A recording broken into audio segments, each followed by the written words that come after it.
السلام علیکم ورحمۃ اللہ وبرکاتہ۔ اعوذ باللہ من الشیطان الرجیم، بسم اللہ الرحمن الرحیم۔ ان المتقین فی جنات وعیون ادخلوها بسلام آمنین ونزعنا ما في صدورهم من غل إخوانا على سرر متقابلين صدق اللہ العلی العظیم۔ اللہم صلی علی سیدنا ومولانا محمد النبی الأمی وعلى آلہ واصحابہ وبارک وسلم وصلی علیہ۔ معزز خواتین و حضرات، آج جو درس قرآن ہو رہا ہے سورۃ الحجر ہے اور پارہ نمبر 14 ہے، آیات مقدسہ 45 تا 50 ہیں۔ اللہ رب العزت ان آیات کا فہم، ان کا شعور، ان کا اعلیٰ نظریہ ہمیں عطا فرمائے اور پھر عمل کی توفیق اور صلاحیت عطا فرمائے۔ گزشتہ درس میں اللہ رب العزت نے جو رہنمائی ارشاد فرمائی تھی وہ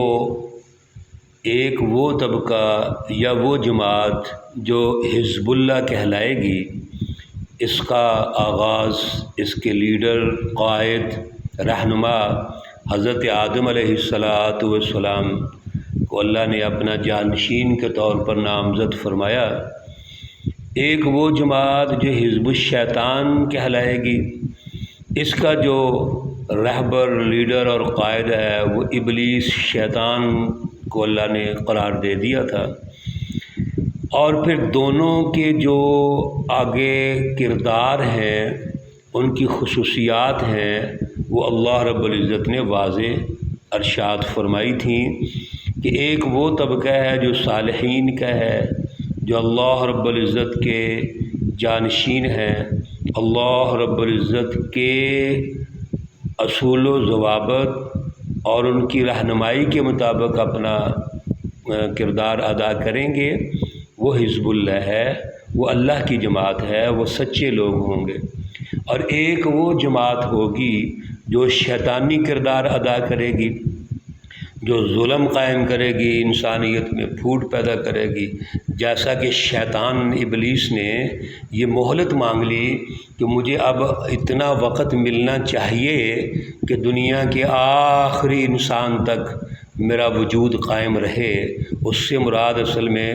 اس کے وجود سے مراد حزب الشیطان ہے، شیطانی جماعتیں اس نے تشکیل دینی ہے۔ تو یہ دو جو جماعتیں ہیں، دونوں کا جو کردار ہے، دونوں کا آگے جا کر جو آگے نتیجہ نکلنا ہے، نتائج پیدا ہونے ہیں، اللہ رب العزت نے یہ طے فرما دیا۔ اس لیے آج ہمیں یہ سمجھ لینا چاہیے، اور قیامت تک کیسے ہوگا، اور اس سے پہلے جتنی بھی تاریخ انبیاء ہم نے پڑھی سنی اور ماشاءاللہ رہنمائی لے رہے ہیں، خود حضور اکرم صلی اللہ علیہ وسلم تو تاریخی تسلسل کے ساتھ ایک وہ جماعت ہے جو سچی ہے، جو حزب اللہ ہے، جو اللہ رب العزت کی رہنمائی میں چلتے ہیں، اللہ کی رٹ کو قائم کرتے ہیں، اور وہ ہر اعتبار سے کوشش کرتے ہیں کہ اللہ رب العزت کی رہنمائی کو حاصل کریں اور اس کو سوسائٹی پر غالب کریں۔ اور دوسری وہ جماعت ہے جنہوں نے ظلم قائم کرنا ہے، لوگوں کو غلام بنانا ہے، انسانیت میں پھوٹ پیدا کرنی ہے۔ یہ وہ جماعتیں ہیں جس کو حزب الشیاطین ہیں،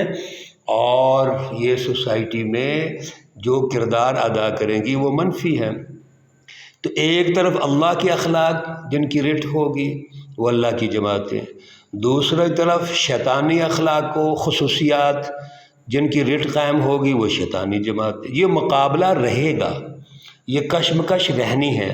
اب جو اللہ کی جماعتیں ہیں وہ اپنی اس ذمہ داری کو جب پورا کرتی ہیں تو شیطانی جماعتوں پر غالب آ جاتی ہیں،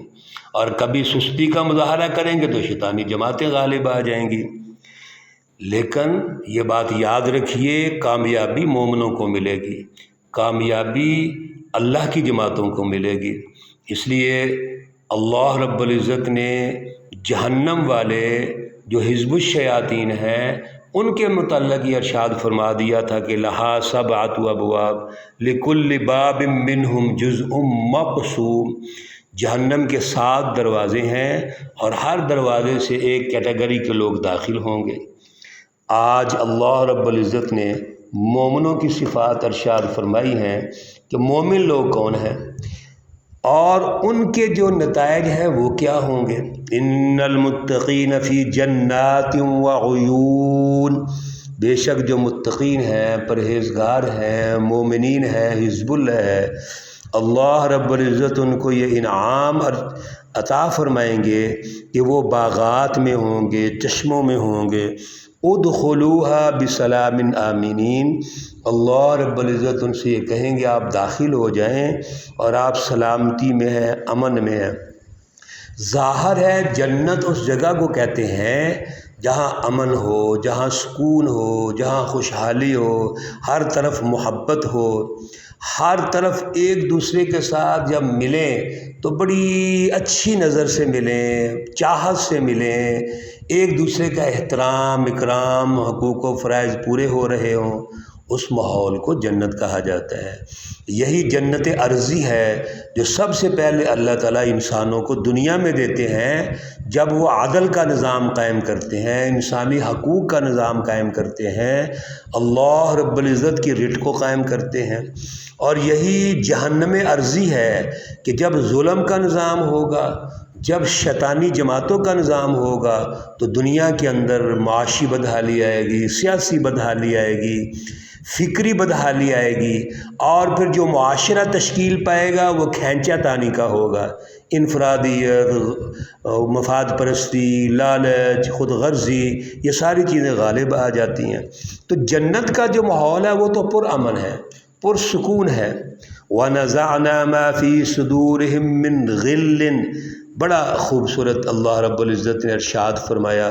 رہنمائی دی کہ دنیا کے اندر بعض اوقات چھوٹی چھوٹی ایک دوسرے سے وہ کینے، بغض، مخالفتیں، دلوں میں کدورتیں پیدا ہو جاتی ہیں،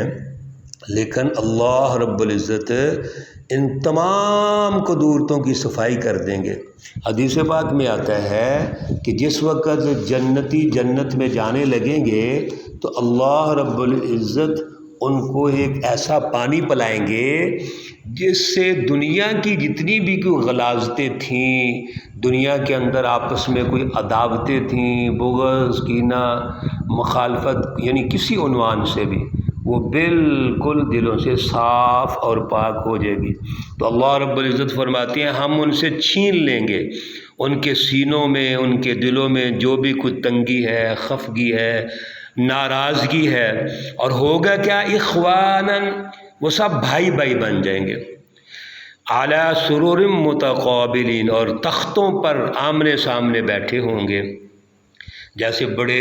پرامن ماحول میں خوش ہو کر ہم مذاکرہ کر رہے ہیں، ہنس کھیل رہے ہیں، بڑے اطمینان کے ساتھ ایک دوسرے کے ساتھ خوش گپیاں لگا رہے ہیں، یہ ماحول ہوگا۔ لا یمسہم فیہا نصب وما ہم منہا بمخرجین، اللہ رب العزت ارشاد فرماتے ہیں کہ اس جگہ پر جنت کے اندر کوئی ان کو تھکاوٹ نہیں ہوگی، کوئی تکلیف نہیں ہوگی۔ عام طور پہ انسان محنت کرتا ہے، جد و جہد کرتا ہے، کوشش کرتا ہے، اس کو تھکاوٹ ہو جاتی ہے، سارا دن کوشش کرنے کے بعد تھکاوٹ۔ تو جنت میں اس کا کوئی تصور نہیں ہوگا، جنت میں سب ینگ جوان ہوں گے، سب خوش ہوں گے۔ اور پھر ایک اور احتمال ہوتا ہے کہ اللہ رب العزت نے جو نعمتیں دی ہیں، ایسا نہ ہو کہ چند دن کے بعد یا چند مہینوں کے بعد یا سالوں کے بعد یہ نعمت چھن جائے، اللہ رب العزت فرماتے ہیں وما ہم منہا مخرجین، جو اللہ نے نعمتیں ان کو دی ہوں گی اس سے کوئی ان کو نکال نہیں سکے گا۔ نبئ عبادی انی انا الغفور الرحیم، آپ میرے بندوں کو یہ بتا دیجئے، خبر دے دیجئے کہ بے شک میں غفور الرحیم، بخشنے والا ہوں، مہربان ہوں۔ یعنی اللہ رب العزت تو ہماری چھوٹی چھوٹی خطائیں، چھوٹی چھوٹی لغزشیں سب معاف کر دیں گے۔ اللہ رب العزت ایک دوسری جگہ فرماتے ہیں، ارشاد گرامی ہے، ہم تو اپنے ان بندوں کی جو اللہ کے لیے جد و جہد کرتے ہیں، چھوٹی چھوٹی جو سیئات ہیں وہ حسنات میں تبدیل کر دیتے ہیں۔ اس لیے حزب اللہ کو، اللہ کی جو جماعتیں ہیں، مومن ہیں، ان کو پریشان نہیں ہونا چاہیے۔ بتقاضۂ بشریت اگر کوئی لغزش، کوئی غلطی، کوئی کمی ہو جائے، سستی ہو جائے، غفلت ہو جائے، یہ ہو جاتی ہے انسان ہونے کے ناطے سے، لیکن اللہ ان کو معاف کر دیتے ہیں۔ دیکھیے دنیا کے اندر بھی اصول ہے، آپ کے اولاد ہے، آپ کے بچے ہیں، رات دن آپ کو خوش رکھتے ہیں، ماں باپ کو، ان کو مطمئن رکھتے ہیں، اور اگر ان سے کبھی کسی جگہ خطا ہو جائے، کوئی کمی بیشی آ جائے تو ماں باپ کہتے ہیں کوئی بات نہیں بیٹے، کوئی بات نہیں، آپ جو جد و جہد کر رہے ہیں، کوشش کر رہے ہیں، وہ بڑی اعلیٰ درجے کی ہے، کوئی بات نہیں، یہ غلطی ہو گئی، کوئی بات نہیں، یہ کوئی آپ میں کمی آ گئی ہے، غفلت آ گئی ہے، اللہ بہتر کرے گا۔ تو بھائی اللہ جو ساری دنیا کی ماؤں اور باپوں سے زیادہ پیار کرنے والے ہیں، غفور، بخشنے والے ہیں، اور رحیم ہیں، تو وہ کیسے ہو سکتا ہے کہ ہمیں معاف نہ فرمائے؟ لیکن ایک بات ضرور ہے، وَأَنَّ عَذَابِي هُوَ الْعَذَابُ الْأَلِيمُ، جہاں میں غفور الرحیم ہوں وہاں پر یہ بات حزب الشیاطین کے لیے الارم ہے، ان کو ذہن میں رکھنی چاہیے کہ بے شک جو میرا عذاب ہے وہ بھی بڑا دردناک ہے۔ تو دونوں چیزیں ہیں، جزا کے اعتبار سے اللہ رب العزت کی شفقت، مہربانی، غفور الرحیم ہے، چھوٹی چھوٹی خطاؤں اور غلطیوں کو بھی معاف کر دیں گے، لیکن حزب الشیاطین کے لیے الارم بھی ہے کہ آپ بھی سمجھ لیجئے نا، آپ اللہ کی طرف آئیے، اللہ کی رہنمائی کی طرف آئیے، حزب اللہ کا ساتھ دیجئے، اللہ کی رہنمائی کو سمجھیے، اور اگر آپ نہیں سمجھیں گے تو پھر جب اللہ کا عذاب آتا ہے تو وہ پھر بڑا سخت آتا ہے۔ تو سزا بھی ہے، جزا اور سزا کا جو عمل ہے یہ اللہ رب العزت نے خود متعین فرمایا ہے، انعامات و اکرامات بھی ہیں، اعزازات ہیں، ویلکم ہے، اور اللہ رب العزت کی شفقت ہے، اللہ غفور الرحیم ہے، لیکن نہ ماننے والوں کے لیے عذاب بھی ہے۔ اللہ رب العزت ہمیں اپنی رضا نصیب فرمائے۔ اللہ رب العزت جو رہنمائی ہمیں ارشاد فرما رہے ہیں اس کو سمجھنے کی اور اس پر عمل کی توفیق عطا فرمائے۔ یاد رکھیے خواتین و حضرات، محض رہنمائی سن لینا کافی نہیں ہے، اس کو سمجھنا ہے، پھر عمل کی توفیق اور صلاحیت اللہ سے مانگنی ہے اور عمل کرنا ہے۔ عمل سے زندگی بنتی ہے، جنت بھی جہنم بھی، یہ خاکی اپنی فطرت میں نہ نوری ہے نہ ناری ہے۔ اللہ رب العزت عمل کی توفیق اور صلاحیت عطا فرمائے۔ اللہ رب العزت تمام مرحومین و مرحومات کو جنت الفردوس میں اعلیٰ مقام عطا فرمائے۔ اللہ رب العزت تمام بیماروں کو شفائے کاملہ عاجلہ مستمرہ عطا فرمائے۔ اللہ رب العزت تمام انفرادی اجتماعی جو ہماری پریشانیاں ہیں وہ دور فرمائیں، ہماری سرپرستی فرمائیں، ہماری مدد فرمائیں۔ ربنا تقبل منا انک انت السمیع العلیم وتب علینا انک انت التواب الرحیم، وصلی اللہ تعالی علی النبی الأمی محمد وعلی آلہ واصحابہ اجمعین برحمتک یا ارحم الراحمین۔ السلام علیکم ورحمۃ اللہ وبرکاتہ۔